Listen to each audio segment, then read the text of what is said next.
पाकिस्तान जिंदाबाद, पाकिस्तान जिंदाबाद। ਸਿੱਖਾਂ ਦਾ 83 ਜੱਗ ਸੀ, 84 ਸਿੱਖ ਸੀਗੇ, ਠੀਕ ਹੈ 81 ਸਿੱਖ ਸੀਗੇ ਠੀਕ ਹੈ। ਸਾਡੇ ਉੱਥੇ ਕਿਹੜਾ ਜ਼ਿਲ੍ਹਾ ਸੀ ਜੀ ਇੰਡੀਆ 'ਚ? ਇੰਡੀਆ ਜਲੰਧਰ, ਜਲੰਧਰ ਜ਼ਿਲ੍ਹਾ ਸੀ। ਠੀਕ ਹੈ ਤਹਿਸੀਲ ਨਕੋਦਰ, ਜ਼ਿਲ੍ਹਾ ਜਲੰਧਰ। ਅੱਛਾ ਨਕੋਦਰ। ਵੀ ਠੀਕ ਹੈ ਹਿੰਦੁਸਤਾਨ ਤੇ ਪਾਕਿਸਤਾਨ ਬਣ ਜਾਣਾ, ਰਾਮ ਰੌਲਾ ਪੈ ਜਾਣਾ। ਸਿੱਖਾਂ ਦੇ ਮੂੰਹ ਸੁਣਿਆ 83 ਚੱਕਦੇ ਸੀ ਨੰਬਰਦਾਰ ਸਿੱਖ। ਬਰਸੇ ਬਣਾ ਲੈ, ਮੈਂ ਆਪਣਾ ਭਾਈ ਇੰਤਜ਼ਾਮ ਕਰੋ, ਬਰਸੀਆਂ ਬਣਾ ਲਓ। ਬਹੁਤ ਬੰਦੇ ਇਹਨਾਂ ਨੂੰ ਹੱਥ ਵੀ ਆਪਣੇ ਆਪਣੇ ਬਰਸੇ ਬਣਾ ਲੈ, ਮੈਂ ਕਦੇ ਕੰਮ ਆਉਂਦੇ ਆਪਦੀ ਜਾਨ ਦੀ ਫਾਜ ਕੇ। ਹੋਰ ਅਸਲ ਤਾਂ ਕਿਸੇ ਕੋਲ ਹੈ ਕੋਈ ਨਹੀਂ।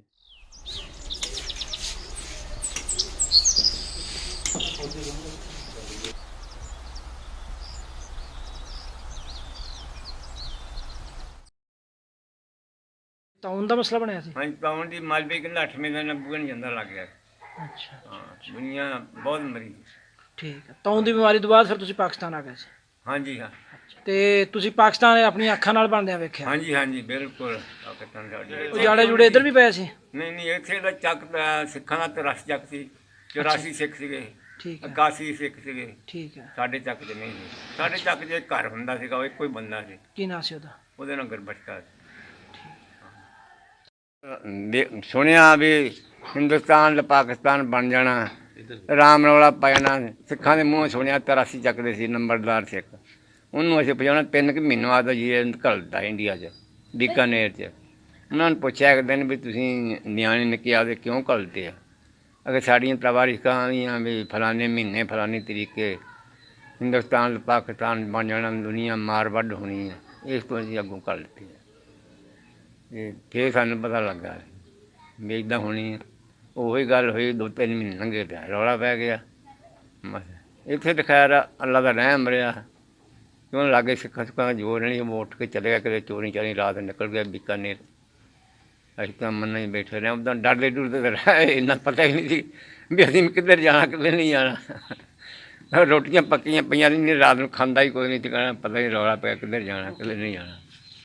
ਬਰਸੇ ਬਣਾ ਲੈ, ਮੈਂ ਆਪਣਾ ਭਾਈ ਇੰਤਜ਼ਾਮ ਕਰੋ, ਬਰਸੀਆਂ ਬਣਾ ਲਓ। ਬਸ ਤੇ ਹਰ ਕਿਸੇ ਦੇ ਘਰੋਂ ਘਰ ਦੋ ਬੰਦੇ ਇਹਨਾਂ ਨੂੰ ਹੱਥ ਵੀ ਆਪਣੇ ਆਪਣੇ ਬਰਸੇ ਬਣਾ ਲੈ, ਮੈਂ ਕਦੇ ਕੰਮ ਆਉਂਦੇ ਆਪਦੀ ਜਾਨ ਦੀ ਫਾਜ ਕੇ। ਹੋਰ ਅਸਲ ਤਾਂ ਕਿਸੇ ਕੋਲ ਹੈ ਕੋਈ ਨਹੀਂ। ਤੇ ਫਿਰ ਅੱਗੇ ਰੌਲਾ ਪੈਂਦਾ ਇੱਕ ਦਿਨ ਪਤਾ ਲੱਗਾ ਵੀ ਬਹਾਵਲ ਨਗਰੋਂ ਹਿੰਦੁਸਤਾਨੋਂ ਗੱਡੀ ਆਈ, ਬਹਾਵਲ ਨਗਰ ਆਈ ਆ, ਕਦਰ ਕੀਤੀ ਸਾਰੀ। ਇੱਕ ਬੰਦਾ ਨਹੀਂ ਬਚ ਜਿੰਦਾ, ਸਾਰੇ ਉਹਨਾਂ ਕਾਫਰਾਂ ਨੂੰ ਪਿੱਛੇ ਖੜੀ ਕਰਕੇ ਗੱਡੀ ਸਾਰੀ ਕਤਲ ਕਰ ਦਿੱਤੀ। ਫਿਰ ਜਦੋਂ ਉਹ ਕਤਲ ਕੀਤੀ ਆਈ ਗੱਡੀ, ਅਤੇ ਬਹਾਵਲ ਨਗਰੋਂ ਵੇਖੀ ਵੀ ਸਾਡੇ ਮੁਸਲਮਾਨ ਭਾਈ ਗੱਡੀ ਲੱਭਣਾ ਚਾਹੁੰਦੀ ਆਉਂਦੀ ਹੈ, ਅਤੇ ਲਾਸ਼ਾਂ ਪਈਆਂ ਕੋਈ ਲਟਕਦੀਆਂ।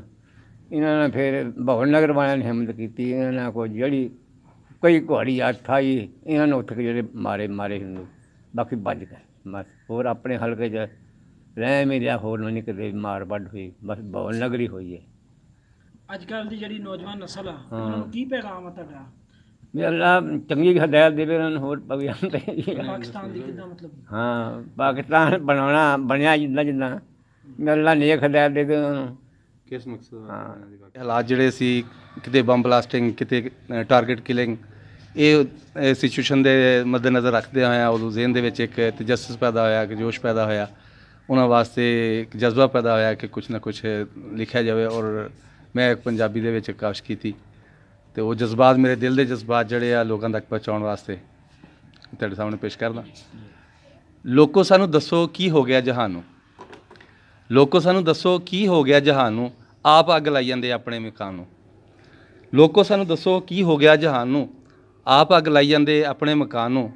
ਦਿਲਾਂ 'ਚੋਂ ਕਦੂਰਤਾਂ ਵਾਲਾ ਕਾਹਨੂੰ ਮਚਿਆ, ਬਦਲੋ ਖੁਦਾਰਾ ਤੁਸੀਂ ਆਪਣੇ ਰੁਝਾਨ ਨੂੰ। ਲੋਕੋ ਸਾਨੂੰ ਦੱਸੋ ਕੀ ਹੋ ਗਿਆ ਜਹਾਨ ਨੂੰ। ਇੱਕ ਮਾਰੇ ਗੋਲੀ ਤੇ ਦੂਜਾ ਬੰਬ ਫਾੜਦਾ, ਤੀਜਾ ਅੱਗ ਲਾ ਕੇ ਅੱਗ ਦਿਲ ਵਾਲੀ ਠਾਰਦਾ। ਹਵਾ ਸਾਰੇ ਦਿੰਦੇ ਪਏ ਨੇ ਮੱਚਦੇ ਮਚਾਉਣ ਨੂੰ, ਬਦਲੋ ਖੁਦਾਰਾ ਤੁਸੀਂ ਆਪਣੇ ਰੁਝਾਨ ਨੂੰ, ਬਦਲੋ ਖੁਦਾਰਾ ਤੁਸੀਂ ਆਪਣੇ ਰੁਝਾਨ ਨੂੰ। ਰੱਬ ਇੱਕ ਨਬੀ ਇੱਕ ਦੀਨ ਸਾਡਾ ਇੱਕ, ਰੱਬ ਇੱਕ ਨਬੀ ਇੱਕ ਦੀਨ ਸਾਡਾ ਇੱਕ, ਦੀਨ ਦੇ ਹਵਾਲੇ ਨਾਲ ਪਛਾਣ ਸਾਡੀ ਇੱਕ। ਵੱਖ ਕਿਉਂ ਵੇਖਦੇ ਹਾਂ ਸਿੰਧੀ ਤੇ ਪਠਾਨ ਨੂੰ, ਬਦਲੋ ਖੁਦਾਰਾ ਤੁਸੀਂ ਆਪਣੇ ਰੁਝਾਨ ਨੂੰ। ਲੋਕੋ ਸਾਨੂੰ ਦੱਸੋ ਕੀ ਹੋ ਗਿਆ ਜਹਾਨ ਨੂੰ। ਰੱਬਾਨੀ ਚੱਲੋ ਅੱਗੇ ਵਧੀਏ, ਪਿਆਰ ਖਿਲਾਰੀਏ, ਰੱਬਾਨੀ ਚੱਲੋ ਅੱਗੇ ਵਧੀਏ, ਪਿਆਰ ਖਿਲਾਰੀਏ, ਜੱਗ ਵਿੱਚ ਵਿਗੜੇ ਹੋਇਆਂ ਨੂੰ ਸੁਧਾਰੀਏ। ਬਾਹਰੋਂ ਤਾਂ ਨਹੀਂ ਆਉਣਾ ਕੋਈ ਬੱਚਿਆ ਬਚਾਉਣ ਨੂੰ। ਲੋਕੋ ਸਾਨੂੰ ਦੱਸੋ ਕੀ ਹੋ ਗਿਆ ਜਹਾਨ ਨੂੰ, ਲੋਕੋ ਸਾਨੂੰ ਦੱਸੋ ਕੀ ਹੋ ਗਿਆ ਜਹਾਨ ਨੂੰ, ਆਪ ਅੱਗ ਲਾਈ ਜਾਂਦੇ ਆਪਣੇ ਮਕਾਨ ਨੂੰ।